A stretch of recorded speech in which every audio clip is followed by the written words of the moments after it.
आजकल लोग गाड़ियों में चल के आते हैं, यहां मीटिंग करते हैं, बई नंबर में मीटिंग करते हैं, कंधौल में मीटिंग करते हैं, गद्योग में मीटिंग करते हैं, कोट सिरवाल तक जाके मीटिंगें करते हैं और वहां पहुंच के ये बात कहते हैं कि यहां 70 साल में कुछ नहीं हुआ।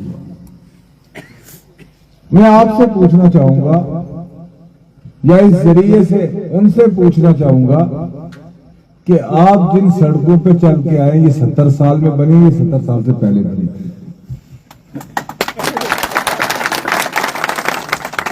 मैं इस इलाके में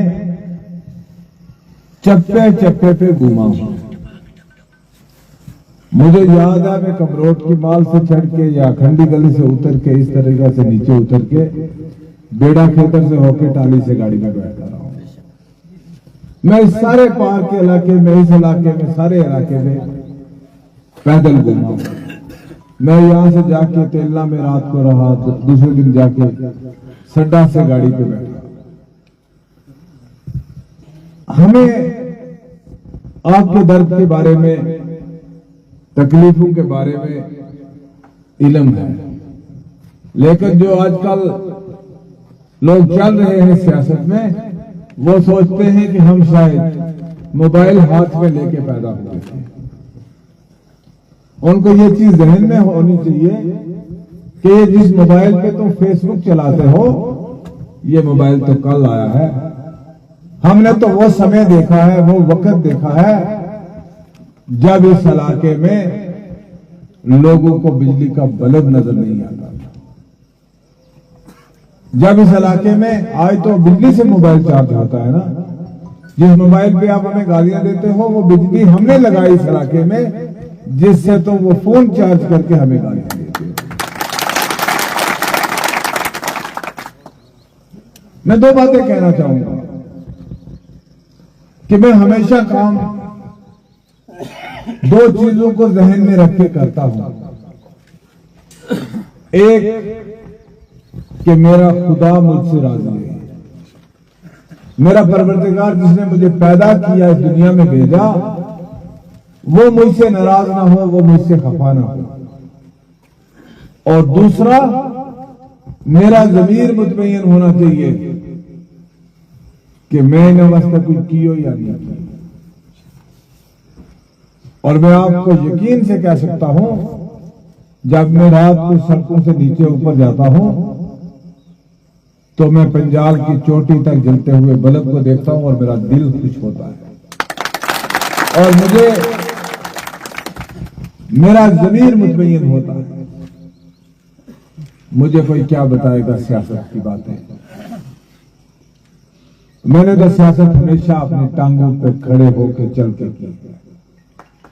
मैंने सियासत बैसाखियों के सहारे पे कभी नहीं की है, मैंने अपनी टांगों में हिम्मत रख के सियासत की है।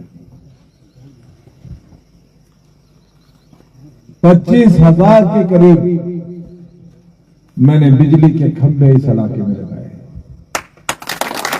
मैं जब इस इलाके में आता था तो कई गिना चुना एक ट्रांसफार्मर दलोड़ी के पीछे होता था और कोई ट्रांसफार्मर नहीं होता था। आज आपके हर मोड़े में ट्रांसफार्मर है कि नहीं? आपके घर घर में बिजली है। अब वक्त के साथ जरूरियात बढ़ती रहती है। एक जमाना था हमें यह कहा जाता था कि हाई गाला सड़क पहुंच जाए तो हमें और कुछ नहीं चाहिए। फिर एक जमाना आया कि यही सड़क हमने बेई नंबर के साथ होते हुए धर्मसाल के साथ मिलाई, लेकिन डिमांड खत्म नहीं हुई। आज डिमांड बिना वालों की भी है, डिमांड मड़ुता वालों की भी है, डिमांड तेलना वालों की भी है, डिमांड सोल वालों की भी है और डिमांड पार वाले खाक की भी है। वक्त के साथ साथ जरूरतें बढ़ती हैं और ये जरूरतें हल करना जो है वो सरकारों की, वक्ती सरकारों की जिम्मेदारी है। मेरे भाइयों, मैं अक्सर और बेशतर अपनी तकरीरों में एक बात कहता हूं कि मैं सियासत अवाम की खिदमत के लिए करता हूं। जुल्फकार को अपनी जात के लिए सियासत नहीं चाहिए। मैं अगर सियासत में हूं तो मैं इस जज्बे के साथ हूं, खिदमत खलक के जज्बे के साथ हूं। मैं इस जज्बे के साथ नहीं हूं कि मुझे इक़्तिदार मिल जाए तो बाढ़ में चले जाए मेरे रिश्ते, मेरा किरदार, मेरा सब कुछ लुट जाए, लेकिन मुझे इक़्तिदार चाहिए। अरे ये कोई परमानेंट रहने वाली चीजें थोड़ी है। कल तक हम कैबिनेट मिनिस्टर थे और ये जब जमीन खिसकती है पता नहीं लगता कब चली जाती है। हम रात को सोए थे, सुबह हमारी सरकार खत्म थी। ये चीजें बड़ी आर्जी चीजें हैं, लेकिन जब अल्लाह वक़्त देता है, भगवान वक़्त देता है किसी को, तो वो कितना उसके लिए, लोगों के लिए काम कर पाए, ये उसके लिए एक तसल्ली का जरिया होता है।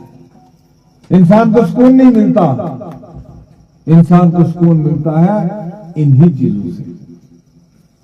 मैं इस इलाके में आता था, लोग राशन के दाने दाने को मोहताज होते थे, लेकिन मुझे अल्लाह ने मौका दिया, मैंने राशन की कोई कमी आपके इलाके में नहीं की।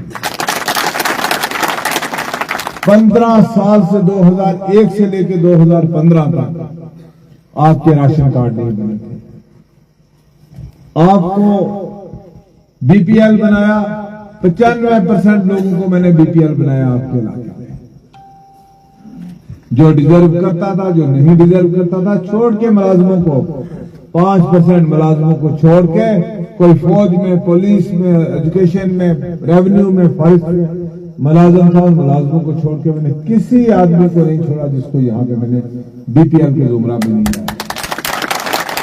और जब आप बीपीएल के जुमरा में आए तो आपको हर तरह की सहूलियात उससे मिली। आज मुझे ताने देते हैं कुछ लोग, बड़ी बातें करते हैं कि जुल्फकार ने बीजेपी ज्वाइन कर दी, ये बीजेपी हिंदुओं की जमात है।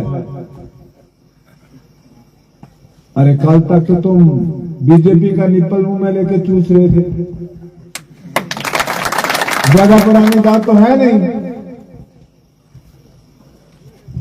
डीडीसी का इलेक्शन हुआ, ये काजी साहब यहाँ मौजूद हैं, चाचा निजामुद्दीन साहब मौजूद हैं यहाँ पे, और बहुत सारे साथी मौजूद हैं। ये फोटो अपने आप में दर्शाता है कि किस तरीके से बीजेपी की सपोर्ट हुई है लोगों। देवराज जी नहीं चाहते थे कि डीडीसी के इलेक्शन में मैं इनकी सपोर्ट करूं, लेकिन इन पे इतना प्रेशर डलवाया गया ऊपर से कि ये भी बेचारे हाथ खड़े हो गए।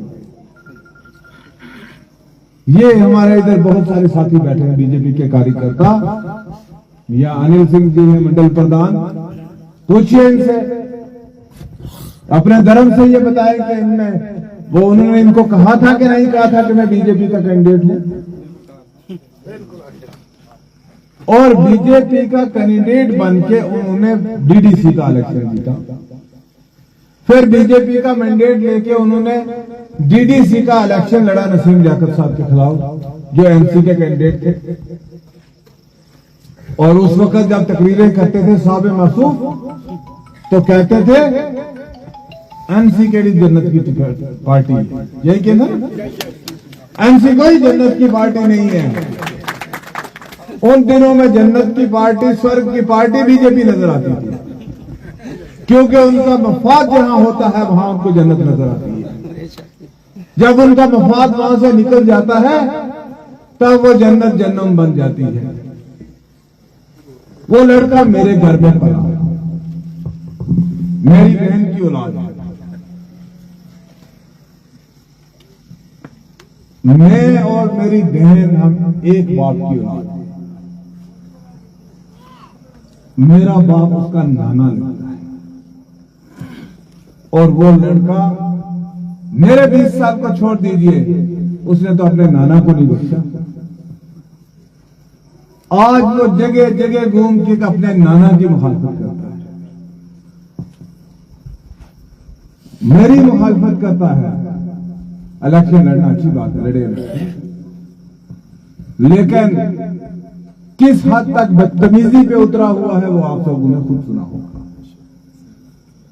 अरे भाइयों, आपको नुमाइंदा चाहिए कि सीटी बजाने वाला मजारी चाहिए जो दोनों चारों उंगलियां मुंह में डाल के छुपा मारता है, या जो ढोल की ताल पे नाचने वाला आदमी हो, इस किस्म का नुमाइंदा चाहिए आपको। आपको नुमाइंदा चाहिए जो आपकी बात नरेंद्र मोदी जी से करे, जो आपकी बात अमित शाह जी से करे, जो आपकी बात दिल्ली में बैठे हुए ऐवानों में सरकारों से करे, जो आपके रोजमर्रा के मसाइल को हल करवाए। आपको ऐसा नुमाइंदा चाहिए जो सिपा मरवाण वास्ते रखना होता है, कल बड़ी राखी है, रख लो, मुझे क्या एतराज है। फिर ऐसे शख्स की ऐवानों में कोई जरूरत नहीं है। चौहान साहब, ऐसे शख्स की जरूरत ऐवान में नहीं है, उसको खा में रख लो, आपके फसलों की राखी करने के लिए सिक्के बजाता है, रिकॉर्ड तोड़ सिपा बजाता है और चारों उंगलियां मुंह में डालता है। मैंने पहले सुना था ये ऐसे बजाते हैं, लेकिन वो चारों उंगलियां मुंह में डालकर। तो मेरे भाइयों, मेरा कहने का मकसद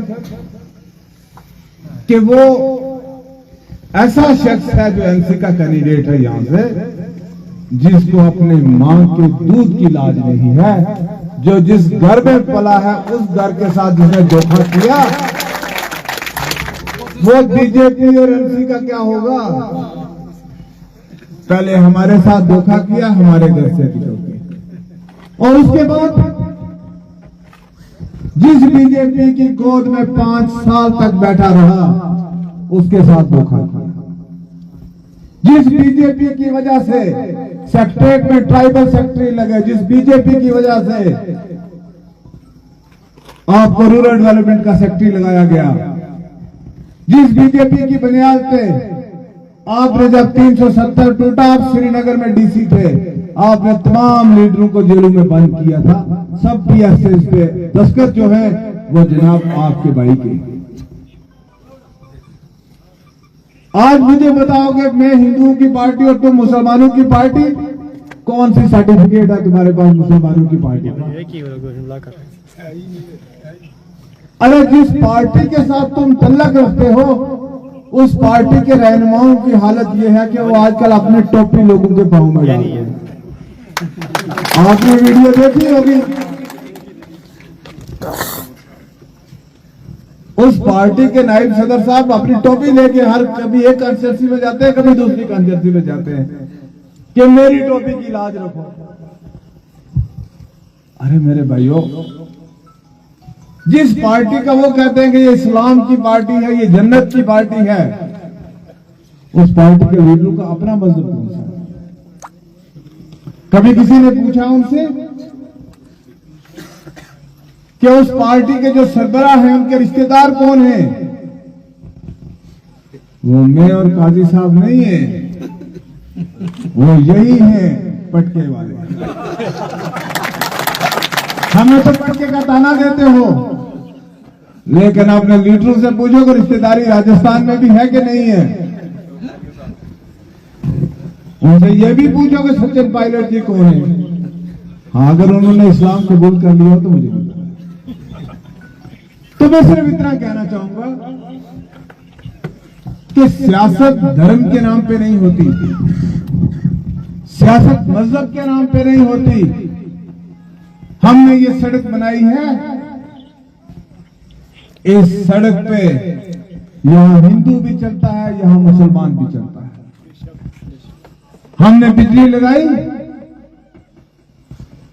तो यहां हिंदू के घर में भी बिजली जलती है और मुसलमान के घर में भी बिजली जलती है। अगर पानी लगा है तो वो हिंदू के घर में भी लगा और मुसलमान के घर में भी लगा। अगर स्कूल बना है तो स्कूल में हिंदू का बच्चा भी पढ़ता है और मुसलमान का बच्चा भी पढ़ता है। सियासत आपको दुनियादारी के लिए चाहिए। जिस जमात को तुम कल तक कहते थे कि वो जन्नत की पार्टी नहीं है, रातों रात वो जन्नत की पार्टी होगी और हम जहन्नमी होंगे साहब। मुझे ये बात समझ नहीं आती कि तुम्हारे कहने से कौन सी पार्टी जन्नत हो जाती है और कौन सी जहन्नम हो जाती है। हम कौन होते हैं ये सर्टिफिकेट देने वाले किसी को कि जन्नत की पार्टी कौन सी है और जहन्नम की पार्टी कौन सी है। अरे जन्नत में वो जाएगा जो अवाम की खिदमत करेगा, वो चाहे बीजेपी में रह के करे, शिवसेना में रह के करे या जमात इस्लामी में रह के करे, जिसके दिल में अवाम के लिए दर्द हो। बड़े जोर और शोर से आए थे हम जनाब, यहां तालीमी निजाम बेहतर बनाएंगे। 70 साल तक यहां तालीमी निजाम बेहतर नहीं हो पाया। यहां जुल्फकार ने और उसके बाप ने 70 साल तक आप लोगों को पढ़ने नहीं दिया। मैंने कहा ठीक बात है भाई, अच्छी बात है, बाप से कुछ नहीं हुआ, शायद बेटे से कुछ हो जाए। खुशी थी मुझे, मैं खुश था जवान साहब कि शायद हमारा बेटा इतना लायक निकल गया है। उनके तल्लुकात जिन जिन से हैं वो तो शायद बहुत सारे लोगों को पता भी होंगे, और वो मेरा मुंह ना खुलवाए तो मैं बताऊं, अगर किसी दिन खोलने की जरूरत पड़ी तो वो भी खोलूंगा। आप रात के अंधेरे में जाके किस किस से मिलते हो, इसकी अगर फोटोग्राफी चाहिए तो जुल्फकार आपको देने के लिए तैयार है। मैं स्टेज से चैलेंज करके कहता हूं कि आप दिल्ली में किस किस से मिलके आते हो ये मैं बता सकता हूं। आप महाराष्ट्र में भी एक बहुत मशहूर शहर है, जिस शहर में संतरे बहुत अच्छे मिलते हैं। आप उस शहर में जाके किस किस से मिलके आते हो, हमें तो वो भी पता है। हमने बीजेपी ज्वाइन कर ली और हम जहन्नमी हो गए। तुम जब नागपुर में संतरे खाने जाते हो तब तुम जन्नत में जाते हो क्या? तब तो तुम अपनी पोस्टिंग में जाने के लिए जाते हो वहां पे। तो मेरे भाइयों, मैं सिर्फ इतना कहना चाहूंगा कि मसाइल के हल के लिए हमने ये फैसला लिया, और ये फैसला कोई आसान फैसला नहीं था, ये बहुत कठिन फैसला। ये फैसला मुश्किल फैसला था। मुझे किसी ने पूछा पिछले दिनों में कि आपको ये किसने कायल किया कि आप बीजेपी में चले जाओ। मैंने कहा मुझे उमर अब्दुल्ला साहब ने कहा। ये कैसे हो सकता है कि उमर साहब आपको कायल करेंगे बीजेपी में जाने के लिए? मैंने कहा उमर साहब ने एक स्टेटमेंट दिया,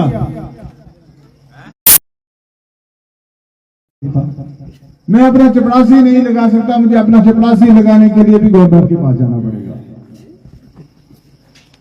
तो मैंने सोचा कि मेरे खा के लोगों के इतने मसाइल हैं, मेरे खा के लोग मुझे कहते हैं हमें इस नाले पे पुल चाहिए। तो मेरा चीफ मिनिस्टर अगर ये कहे कि मैं अपना चपरासी बदल नहीं सकता, तो वो खा के नाले पे पुल कहां से बनेगा? मुझे खा के लोग कहते हैं कि हमें पार वाली साइड से एक सड़क होनी चाहिए। तो मेरा चीफ मिनिस्टर कहे कि मैं चपरासी नहीं बदल सकता, तो वो आपकी सड़क कहां से बनाएगा? मेरा चीफ मिनिस्टर ये कहे कि मैं चपरासी नहीं बदल सकता, तो वो यहां हायर सेकेंडरी स्कूल कैसे बनाएगा? आपके बच्चों को बेहतर तालीम हम कैसे प्रोवाइड करवा पाएंगे? तो लिहाजा ये सारी बातें मेरे जहन में रखते हुए मैंने हिंदुस्तान के वजीर आजम नरेंद्र मोदी से और देश के होम मिनिस्टर अमित शाह जी से हाथ मिलाया। मैंने वहां हाथ मिलाया है जहां से मैं आपके लिए कुछ ला सकता हूं, जहां से मैं आपकी तरक्की के लिए कुछ कर सकता हूं। वरना अगर एनसी की सरकार यहां बनती है तो मेरी बात याद रखना कि हाल दिल्ली वाली सरकार का होगा। जो दिल्ली में आम आदमी की सरकार बनी हुई है, 65 मेंबरों के साथ दिल्ली के लोग पानी की बूंद बूंद को तरस रहे हैं। मेरे भाइयों, मैं एक बात बीच में बोलते बोलते भूल गया था कि बेटा नालायक निकला था कि मैं तालीमी निजाम को बेहतर बनाऊंगा। पिछले 5 साल गुजर गए, बीडीसी भी रहे, डीडीसी भी रहे और सेक्रेटरीट में सबसे ऊंची पोस्ट पे रहे। आप मुझे ये बताइए, 5 साल में एक प्राइमरी स्कूल खोला? बताओ ना, कोई खोला है? आपके इलाके में प्राइमरी स्कूल कोई खुला? आपके इलाके में कोई मिडिल स्कूल बना? आपके इलाके में कोई हाई स्कूल बना? आपके इलाके में कोई हायर सेकेंडरी स्कूल बना?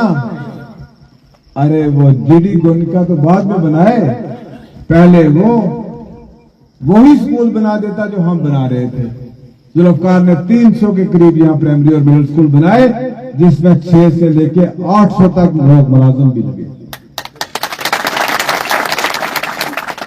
हमें पता है कि हमारी जितनी औकात है, हम अपनी औकात के मुताबिक बात करते हैं। मैं अगर आपको कहूं कि मैं आसमान से तारे तोड़ के ले आऊंगा, ये मुमकिन नहीं है। मैं झूठ की सियासत पे यकीन नहीं रखता हूं। हमारे लिए सियासत एक इबादत है, मुतबर्रक पेशा है। हम सियासत को इबादत के तौर पे इस्तेमाल करते हैं। हम सियासत को इस चीज के लिए इस्तेमाल करते हैं कि अल्लाह हमारी बख्शिश का जरिया इस सियासत से बना दे। मैं अगर किसी मजलूम को जेल से निकाल के लाता हूं तो उसके दिल से जो दवा निकलती है वो मेरी बख्शिश का जरिया बनेगी। मैं अगर किसी गरीब मजलूम को जंगलात वालों से बचाता हूं, जिसका बेचारे गरीब का छत गिरा रहे होते हैं, तो मेरी बख्शिश का जरिया उसके निकलने वाली दवा जो उसके दिल से निकलती है उससे मिलेगी। हमने इस वसी पैमाने पे काम करना है, हम झूठ नहीं बोलते। हाँ जनाब, हम कल्लू ठेरे पे पता नहीं एक ऐसा स्कूल बनाया, चाचा निजामुद्दीन थानों पता होगा, थारा सामने कहते रहे कल्लू का ठेरा पर है, पता स्कूल बनना है जी, तो पैंट कोट दे टाइप आगे बैठेगा बच्चा, क्या है ना बड़े हो क्या कहते बड़े। तो लिहाजा आज भी घर घर घूम के मुंह में उंगलियां डाल के, अब क्या बताऊं मैं, नाच नाच के झूठ पे झूठ, झूठ पे झूठ, झूठ पे झूठ वलियों को बदनाम करते हैं, वलियों का नाम लेते हैं। अल्हम्दुलिल्लाह हम सुन्नी मुसलमान हैं, हम पीरों फकीरों को मानते हैं, हम उनका एहतराम करते हैं। आजकल कहते हैं जनाब हम लार वाला का कैंडिडेट है। अरे तुम्हारी निस्बत कौन सी लार वालों के साथ मिलती है? मुकाबला यहां जुल्फकार का और जावेद का है या गुफ्तार साहब का है। तुम्हारी कौन सी निस्बत मिलती लार वालों के साथ? अगर लार वालों का कोई हकीकी रिश्तेदार यहां था तो वह नसीम जाकर, जिस बेचारे ने जिसके वालिद साहब ने लेके यहाँ नेशनल कॉन्फ्रेंस का झंडा पिछले 22-24 साल तक एनसी का झंडा यहाँ उठाए रखा, उनकी निस्बत लार वालों के साथ है। अगर वो कैंडिडेट होते तो मैं समझता कि उनकी निस्बत भी है और वो हकदार भी है। लेकिन ये तो मेरो पान जो है ना, फैसला आपने मुझ में और इसमें करना है। फैसला आपने मुझ में और लार वालों में नहीं करना है। क्यों काजी साहब, क्यों मौलवी साहब, गलत नहीं क्या करते हो? जब फैसला क्यों मेंबर भी जीता करते ये नहीं दसता इन्हें उकड़ो इस तो ला रहा ना, तल्लक क्या है इनका उनके साथ? जमात के साथ तो मेरा भी है। अगर किसी का एनसी की जमात के साथ तल्लक है तो मेरा बीजेपी की जमात के साथ भी तल्लक है, मेरा मोदी जी के साथ तल्लक है, एक लीडर और एक नुमाइंदे की हैसियत से। लेकिन ये क्या देना कि इलेक्शन मेरो दोस्तों नहीं, इलेक्शन जुल्फकार को फलाना साहब को है। अरे जब अल्ताफ साहब का इलेक्शन आया था तो यहां मेरे सभी साथी बैठे हैं, मौलवी नजीर साहब बैठे हैं। ईमानदारी से बताओ आपने वोट किसको दिए? एक एक वोट हमारे लोगों ने, हालांकि मैं अपनी पार्टी में था, उनका एहतराम करते हुए हमने तमाम वोट जो थे इस इलाका के लोगों ने मियां अल्ताफ साहब को दिए। आज भी अल्ताफ साहब आ जाए तो हम पीछे हटने के लिए तैयार हैं। उनके दरबार से कोई भी आ जाए तो हम पीछे हटने के लिए तैयार हैं। लेकिन जावेद की कोई निस्बत उनके खानदान के साथ नहीं मिलती, लिहाजा वो अपने आप को कभी खिजरिया दरबार का पैरोकार बनाता है और कभी लार वालों का बनाता है, कभी कहीं और का और कभी कहीं और का। पिछले इलेक्शन में तो वो बाबा अमरीक सिंह जी का शिष्य था। मैं गलत नहीं कह रहा हूं, पिछले इलेक्शन में इनके आशीर्वाद नहीं थी, इस इलेक्शन में इनके आशीर्वाद छोड़ के उनके आशीर्वाद लेने चला गया। ऐसे आदमी का, जिस आदमी का अपना धर्म नहीं, जिस आदमी का अपना ईमान नहीं, वो आदमी आपकी नुमाइंदगी करेगा क्या? कर सकता है? मेरे भाइयों, आपको गुमराह करता है। यहां हिंदू बिरादरी के भी मेजॉरिटी में लोग बैठे हैं, यहां हिंदू भी रहता है, यहां मुसलमान भी रहता है। हमने मिलिटेंसी का दौर देखा है और यहां का हिंदू मुसलमान हमेशा 75 साल यहां के हिंदू ने यहां के मुसलमान का तहफ़्फ़ुज़ किया है और यहां के मुसलमान ने यहां के हिंदू का तहफ़्फ़ुज़ किया।